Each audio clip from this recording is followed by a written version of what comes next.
Kali Training Journal, day 179. Kali 5 attacks for defense. It's in the consistency that creates mastery. Today my focus was on the 5 attacks drill. This drill uses some of the most basic tools or skills learned in the Kali martial art.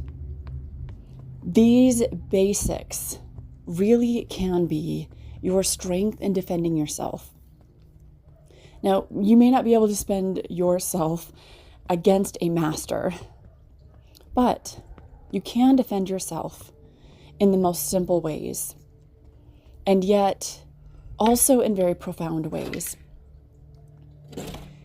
This 5 attacks drill is something that I have practiced previously, and it's really just building simple tools on top of each other to create a drill that covers your entire body and also covers your space, teaching you when to move forward and when to move backwards. This drill helps you defend against many types of threats. Again, maybe not a master at fighting, but it is the most basic of skills. And if mastered, you could become a very powerful source of protection for yourself and maybe even perhaps others.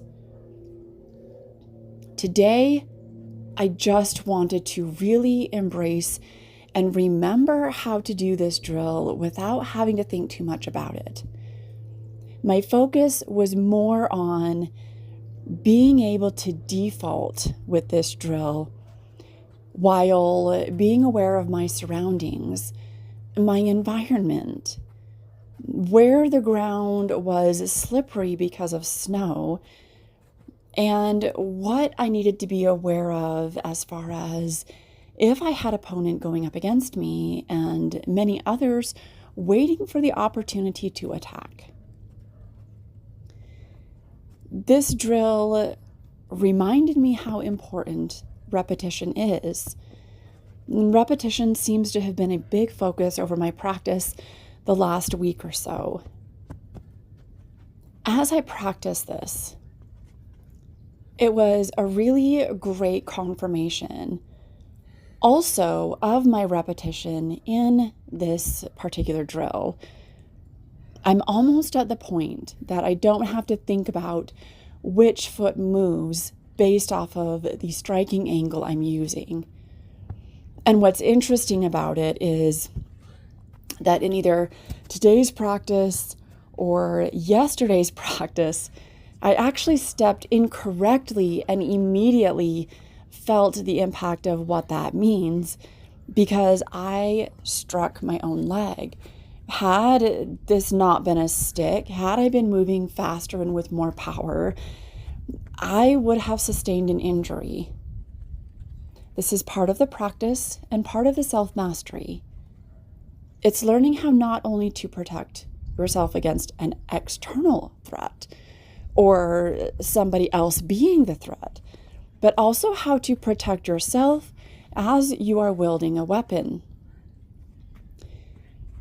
As we move through life, we have to find ways to protect ourselves not only against others and other situations or environmental situations, but also against ourselves. This requires knowing yourself. It requires emotional intelligence, and how you stack those on top of each other will create, in a sense, a drill for you to follow every single time you come into a situation that might be compromising for your safety. Here's what I mean by that. You may be put in a situation where there's high conflict, high emotions, and where you need to take a step back. Or maybe you need to shelf the concern or the issue, and an emotionally intelligent person that's developed the skill might know that they need to walk away without having that strength and skill developed and improved. and strengthened, you may not be willing to walk away from that situation. This is critical.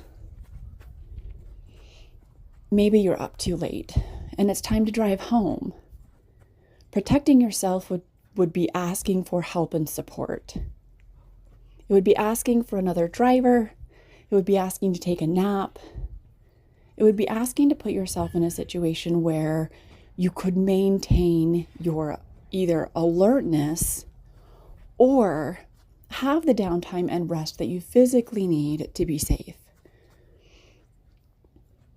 As I walked through this 5 attacks drill today, it reiterated how important repetition is, and that once practiced to a certain level or degree or consistency while focusing on the details, it does eventually become second nature.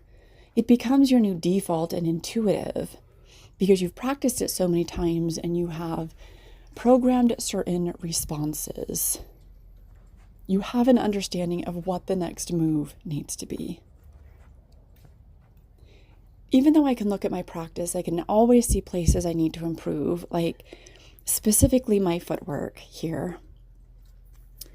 I can also recognize the degree of improvement that I've made over the last 6.5 months. It just makes me even more excited to attend another live training event, which I'm really looking forward to. Go jump on colliecenter.com and you can find the next training events. I highly recommend them and I would love to see you there. Thank you so much for following along with me on my journey and as I continue to practice Collie.